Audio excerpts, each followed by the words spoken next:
Livro A Gênese, de Allan Kardec.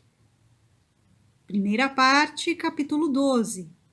A Gênese mosaica, de Moisés. Os 6 dias. 1. Capítulo 1. No começo, Deus criou o céu e a terra. A terra era uniforme e inteiramente nua. As trevas cobriam a face do abismo e o Espírito de Deus pairava sobre as águas. Ora, Deus disse, faça-se a luz. E a luz foi feita. Deus viu que a luz era boa e separou a luz das trevas. Ele deu à luz o nome de dia e às trevas o nome de noite. E da tarde e da manhã fez o primeiro dia. Deus também disse, faça-se o firmamento no meio das águas e que o firmamento separe as águas das águas. E Deus fez o firmamento e separou as águas que estavam debaixo do firmamento das que estavam acima do firmamento. E assim foi feito. E Deus deu ao firmamento o nome de céu. E da tarde e da manhã fez o segundo dia. Deus disse ainda que as águas que estão sob o céu se reúnam em um só lugar e que apareça o elemento árido, a terra seca. E assim foi feito. Deus deu ao elemento árido o nome de terra e chamou de mar a todas as águas reunidas, e viu que isso estava bom. Deus disse mais, que a terra produza a erva verde que traz a semente e árvores frutíferas que deem frutos cada um de uma espécie, e que contenham em si mesmas as suas sementes, para se reproduzirem na terra. E assim foi feito. A terra, então, produziu a erva verde que trazia consigo a sua semente, conforme a espécie, e árvores frutíferas que continham em si mesmas as suas sementes, cada uma de acordo com a sua espécie. E Deus viu que isso estava bom. E da tarde e da manhã fez o terceiro dia. Deus disse também, façam-se corpos de luz no firmamento do céu, as estrelas, a fim de que eles separem o dia da noite e sirvam de sinais para marcar o tempo e as estações, os dias e os anos. Que eles brilhem no firmamento do céu e iluminem a terra. E assim foi feito. Deus fez então 2 grandes corpos luminosos, um maior para presidir o dia e outro menor para presidir a noite. Fez também as estrelas. E ele colocou esses corpos no firmamento do céu para brilharem sobre a terra, para presidirem ao dia e à noite e para separarem a luz das trevas. E Deus viu que estava bom. E de tarde e da manhã fez o 4º dia. Deus disse ainda que as águas produzam animais vivos que nadem nas águas e pássaros que voem sobre a terra, debaixo do firmamento do céu. Deus criou, então, os grandes peixes e todos os animais que têm vida e movimento, que as águas produziram, cada um de uma espécie, e criou também todos os pássaros, cada um de uma espécie. E viu que estava bom. E ele os abençoou, dizendo, cresçam e se multipliquem e encham as águas do mar, e que os pássaros se multipliquem sobre a terra. E da tarde e da manhã fez o 5º dia. Deus também disse, que a terra produza animais vivos, cada um segundo sua espécie, os animais domésticos e os animais selvagens em suas diferentes espécies. E assim foi feito. Deus fez, então, os animais selvagens da terra segundo suas espécies, os animais domésticos e todos os répteis, cada um segundo sua espécie. E Deus viu que estava bom. Deus disse em seguida, façamos o homem à nossa imagem e semelhança, e que ele tenha domínio sobre os peixes do mar, os pássaros do céu, os animais, sobre toda a terra e sobre todos os répteis que se movem na terra. Deus então criou o homem à sua imagem, e o criou à imagem de Deus, e o criou macho e fêmea. Deus os abençoou e lhes disse: cresçam e se multipliquem, encham a terra e sujeitem-na a vocês mesmos. Dominem sobre os peixes do mar, sobre os pássaros do céu e sobre todos os animais que se movem na terra. Deus disse ainda: eu dei a vocês todas as ervas que trazem consigo a sua semente sobre a terra, e todas as árvores que trazem consigo as suas sementes, cada uma segundo sua espécie, a fim de que lhes sirvam de alimento. E deu a todos os animais da terra, a todos os pássaros do céu, a tudo o que se move na terra e que é vivo e animado, condições para que possam se alimentar. E assim foi feito. Deus viu todas as coisas que havia feito, e elas eram todas muito boas. E da tarde e da manhã fez o sexto dia. Capítulo 2. Assim, o céu e a terra ficaram terminados com todos os seus ornamentos. No sétimo dia, Deus terminou todas as suas obras e descansou. Abençoou o sétimo dia e o santificou, porque tinha acabado de produzir todas as obras que havia criado. Essa é a origem do céu e da terra, e é assim que eles foram criados no dia em que o Senhor fez um e fez o outro. E que criou todas as plantas dos campos antes que elas tivessem nascido da terra, e todas as ervas das planícies antes que elas tivessem germinado. O Senhor Deus fez isso porque ele ainda não havia feito chover sobre a terra e não havia homens para cultivá-la. Mas da terra se elevava uma fonte que regava toda a superfície. Então, o Senhor Deus formou o homem do barro da terra e lhe espalhou sobre o rosto um sopro de vida. E o homem se tornou vivo e animado. 2. Depois das explicações contidas nos capítulos anteriores sobre a origem e a constituição do universo, de acordo com os dados fornecidos pela ciência no que diz respeito à parte material e pelo espiritismo no que diz respeito à parte espiritual, era conveniente confrontar tudo isso com o texto da Gênese de Moisés, a fim de que cada um pudesse estabelecer comparações e julgar com conhecimento de causa. Algumas explicações complementares serão suficientes para tornar compreensíveis as partes que precisam de esclarecimentos especiais. 3. Sobre alguns pontos existe, sem dúvida, uma concordância notável entre a Gênese de Moisés e a ciência.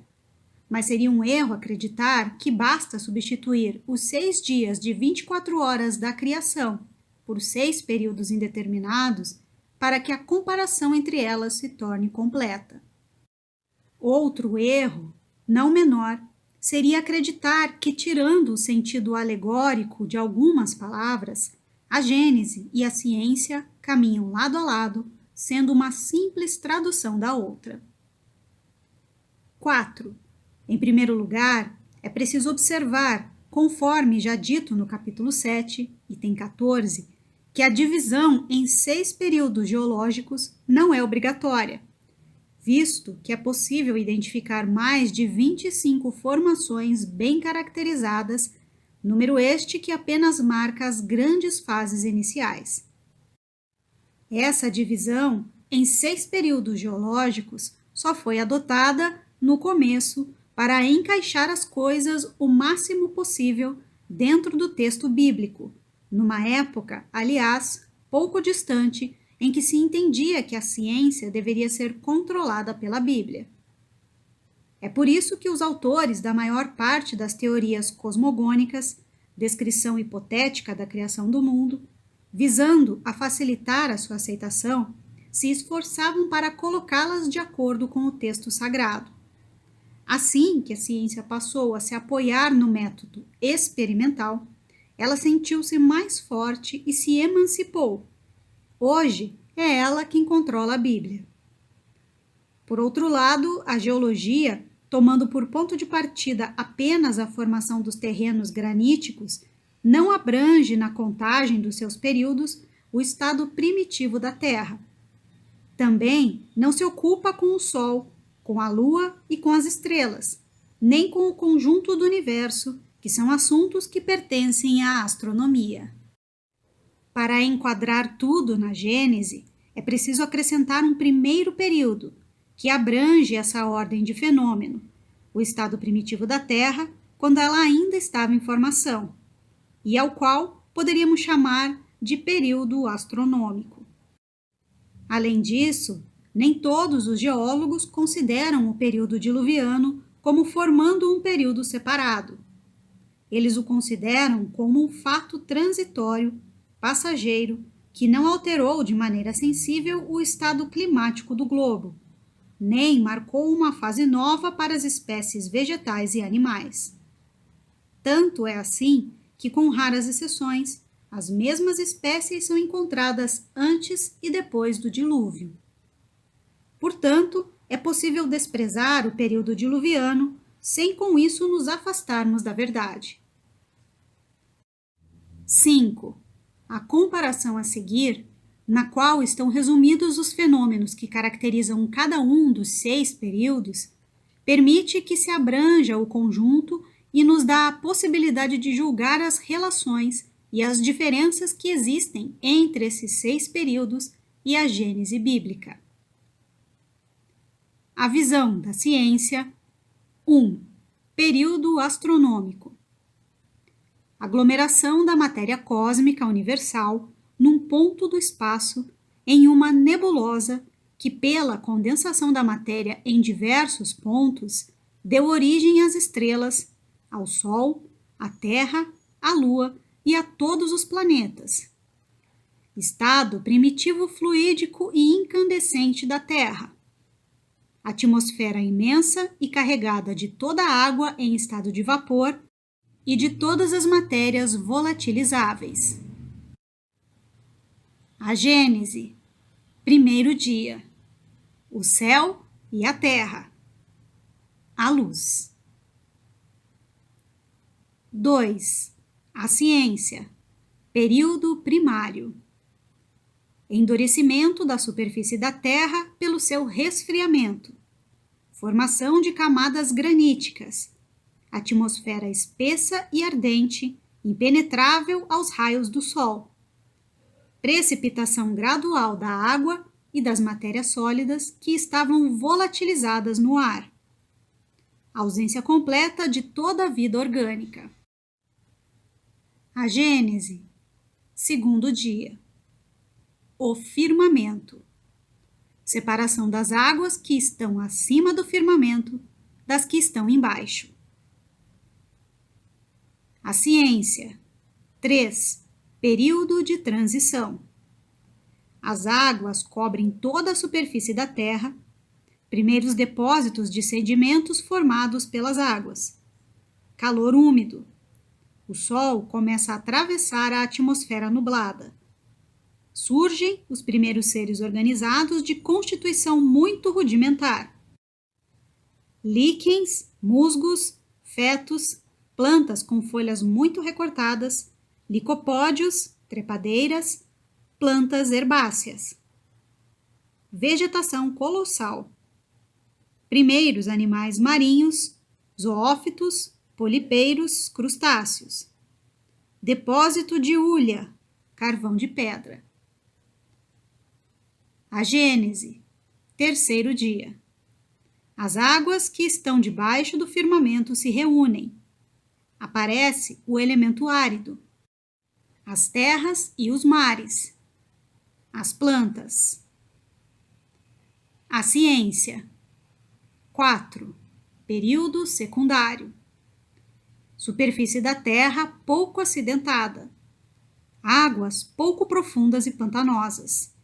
Temperatura menos ardente. Atmosfera mais purificada. consideráveis depósitos de calcários formados pelas águas, vegetação menos colossal, novas espécies, plantas lenhosas, primeiras árvores, peixes, cetáceos, animais de concha, grandes répteis aquáticos e anfíbios. A Gênese, quarto dia. O Sol, a Lua e as estrelas. A Ciência, 5. Período terciário. Grandes soerguimentos da crosta sólida. Formação de continentes. Retirada das águas para os lugares baixos. Atmosfera purificada. Temperatura atual produzida pelo calor do Sol. Animais terrestres gigantescos. Vegetais e animais da atualidade. Pássaros. A Gênese, quinto dia. Os peixes e os pássaros. O dilúvio universal. A Ciência, 6. Período quaternário ou pós-diluviano. Terrenos de aluvião. Vegetais e animais atuais. O homem. A Gênese, sexto dia. Os animais terrestres. O homem. 6. O primeiro fato que ressalta desse quadro comparativo é que a obra de cada um dos 6 dias não corresponde de maneira rigorosa, como muitos acreditam, a cada um dos 6 períodos geológicos. A concordância mais notável é a da sucessão dos seres orgânicos, que é quase a mesma, com pequenas diferenças. Um outro fato muito importante é o aparecimento do homem por último. Existe também uma coincidência, não quanto à ordem numérica dos períodos, mas quanto ao fato em si, na passagem onde se diz que no terceiro dia, as águas que estão debaixo do céu se reuniram num só lugar e apareceu o elemento árido. É a expressão do que ocorreu no período terciário, quando as elevações da crosta sólida colocaram os continentes a descoberto e fizeram com que as águas recuassem, formando os mares. Foi somente a partir daí que apareceram os primeiros animais terrestres, anfíbios e insetos, segundo a geologia e segundo Moisés. 7. Quando Moisés diz que a criação foi feita em 6 dias, teria ele se referido a dias de 24 horas, ou teria empregado a palavra dia no sentido de período, de duração. A primeira hipótese, dia de 24 horas, é a mais provável se nos reportarmos ao texto acima. Em primeiro lugar, porque esse é o sentido próprio da palavra hebraica iom, traduzido por dia. Depois, a especificação da tarde e da manhã, como limitações de cada um dos 6 dias, dá a entender que ele quis realmente falar de dias comuns. A esse respeito, não é possível ter nenhuma dúvida, pois está dito no versículo 5. Ele deu à luz o nome de dia e às trevas o nome de noite. E da tarde e da manhã se fez o primeiro dia. Evidentemente, isso só pode ser aplicado ao dia de 24 horas, constituído de períodos de luz e de trevas. O sentido se torna ainda mais preciso quando ele diz no versículo 17, falando do Sol, da Lua e das estrelas. E ele colocou esses corpos no firmamento do céu para brilharem sobre a terra, para presidirem ao dia e à noite e para separarem a luz das trevas. E da tarde e da manhã fez o quarto dia. Aliás, tudo na criação era miraculoso, e se enveredarmos pelo caminho dos milagres, podemos perfeitamente acreditar que a terra tenha mesmo sido feita em 6 dias de 24 horas, sobretudo quando as leis da natureza não eram conhecidas. Todos os povos civilizados partilharam dessa crença até o momento em que a geologia forneceu as provas que demonstravam a sua impossibilidade. 8. Um dos pontos da Gênese que tem sido mais criticados é o da criação do Sol depois da luz. Tentaram explicá-lo, utilizando os próprios dados fornecidos pela geologia, dizendo que, nos primeiros tempos de sua formação, a atmosfera terrestre, por se achar carregada de vapores densos e opacos, não permitia a visão do Sol, que assim efetivamente não existia para a Terra. Essa explicação até poderia ser admissível se naquela época já existissem habitantes na Terra que pudessem verificar a presença ou a ausência do Sol. Ora, segundo o próprio Moisés, na época havia apenas plantas que, todavia, não poderiam crescer e se multiplicar sem a ação do calor do Sol. Portanto, existe um erro cronológico na ordem que Moisés estabeleceu para a criação do Sol. Mas, involuntariamente ou não, ele não errou quando disse que a luz havia precedido o Sol. O Sol não é o princípio da luz universal, mas uma concentração do elemento luminoso em um ponto, ou melhor, do fluido cósmico universal que, em determinadas circunstâncias, adquire as propriedades luminosas. Esse fluido, que é a causa, deveria necessariamente vir antes do Sol, que é apenas um efeito, uma consequência. Assim, o Sol é a causa com relação à luz que se irradia dele, mas é o efeito, o resultado, com relação à luz que recebeu. Num quarto escuro, uma vela acesa é um pequeno sol. O que se fez para acender a vela? Desenvolveu-se a propriedade de iluminar do fluido luminoso e concentrou-se esse fluido num ponto. A vela é a causa da luz que ilumina o quarto. Mas, se o princípio luminoso não existisse antes da vela, esta não poderia ter sido acesa. O mesmo acontece com o Sol. O erro provém da ideia falsa, alimentada por longo tempo, de que o universo inteiro começou com a Terra. Esse é o motivo pelo qual o homem não conseguia compreender que o Sol pudesse ter sido criado depois da luz. Hoje se sabe que antes de o nosso Sol e da nossa Terra terem sido criados, já existiam milhões de sóis e de terras no espaço, desfrutando, por consequência, da luz. Em princípio, a afirmação de Moisés de que a luz havia precedido o Sol é perfeitamente exata, mas ela é falsa quando diz que a Terra foi criada antes do Sol. A Terra, por estar sujeita ao Sol em seu movimento de translação, deve ter sido obrigatoriamente formada depois dele. Moisés não podia saber disso, uma vez que ignorava a lei da gravitação. Essa mesma ideia se encontrava na Gênese dos antigos persas. No primeiro capítulo do Vendedad, Hormuz diz, ao narrar a origem do mundo: criei a luz que foi iluminar o sol, a lua e as estrelas. Dicionário de Mitologia Universal. A afirmação aqui é, sem dúvida, mais clara e mais científica do que a de Moisés e dispensa comentários.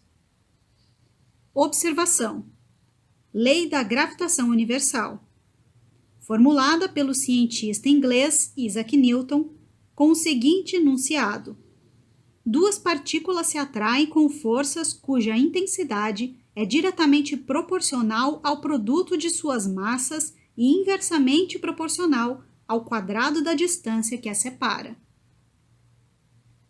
9. É evidente que Moisés compartilhava das crenças mais primitivas que descreviam a criação do mundo. Como os homens do seu tempo, ele acreditava na solidez da abóboda celeste e também nos reservatórios superiores para as águas. Essa ideia se acha expressa, sem sentido figurado, nem duplo sentido, nesta passagem. Deus disse: faça-se o firmamento no meio das águas e que o firmamento separe as águas das águas. Deus fez o firmamento e separou as águas que estavam debaixo do firmamento das que estavam acima do firmamento. Ver capítulo 5, Sistemas do Mundo Antigo e Sistemas do Mundo Moderno, itens 3 a 5. Segundo uma crença antiga, a água era tida como o princípio primitivo, o elemento gerador. Tanto é assim que Moisés não fala da criação das águas, dando a entender que elas já existiam. As trevas cobriam o abismo, isto é, as profundezas do espaço que a imaginação representava vagamente ocupadas pelas águas, em plenas trevas, antes da criação da luz. Eis porque Moisés diz: o Espírito de Deus pairava sobre as águas. A terra, tendo sido supostamente formada no meio das águas, era preciso isolá-la.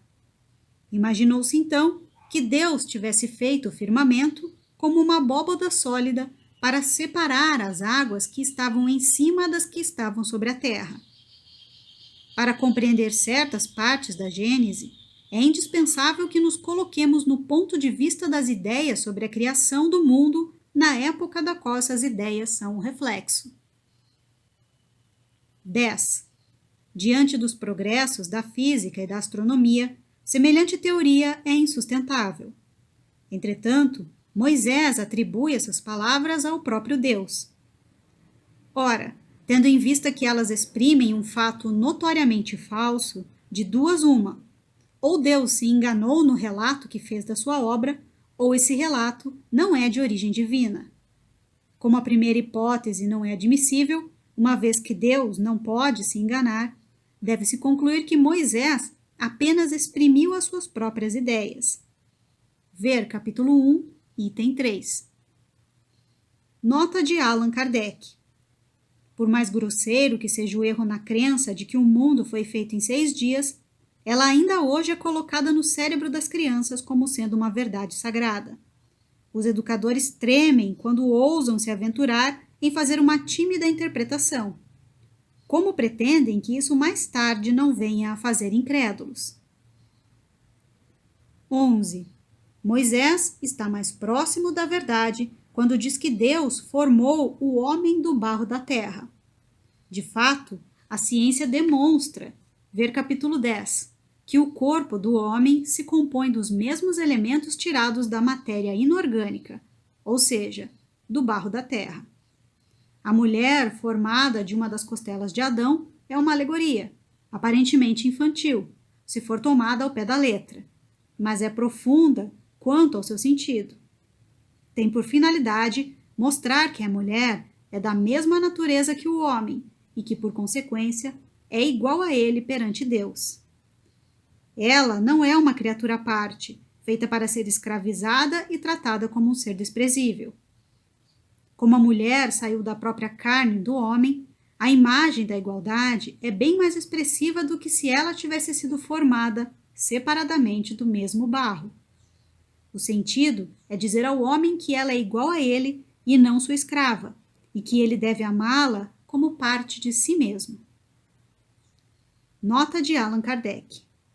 A palavra hebraica Ha'adam, que significa homem, da qual Deus se utilizou para formar Adão, e a palavra Ha'adama, que significa terra, tem a mesma raiz. 12. Para os espíritos incultos, sem noção nenhuma das leis gerais, incapazes de abranger o conjunto e de conceber o infinito, essa criação miraculosa e instantânea apresentava alguma coisa de fantástico que aguçava a imaginação. O quadro do universo, saindo do nada em apenas alguns dias por um único ato da vontade criadora, era para esses espíritos incultos o sinal mais evidente do poder de Deus. De fato, que descrição mais sublime e mais poética desse poder do que estas palavras. Deus disse: faça-se a luz, e a luz foi feita. Será que Deus, ao criar o universo pela ação lenta e gradual das leis da natureza, teria parecido a esses espíritos um ser menor e menos poderoso? Eles precisavam de algo maravilhoso que saísse do modelo comum, porque, do contrário, teriam dito que Deus não era mais hábil do que os homens. Uma teoria científica e racional da criação os teria deixado frios e indiferentes. Portanto, não devemos rejeitar a Gênese bíblica. Ao contrário, devemos estudá-la como se estuda a história da infância dos povos. Trata-se de uma época rica em alegorias, narrativas imaginárias, cujo sentido oculto é necessário procurar. Alegorias que devemos comentar e explicar utilizando os conhecimentos da razão e da ciência. Entretanto, a ressaltar as suas belezas poéticas e os seus ensinamentos velados sob a forma figurada, é preciso apontar abertamente os seus erros, visando ao próprio interesse da religião. Assim, a Gênese bíblica será mais respeitada quando esses erros deixarem de ser impostos à fé como verdades, e Deus parecerá maior e mais poderoso quando o seu nome não for envolvido em fatos controversos criados pela imaginação.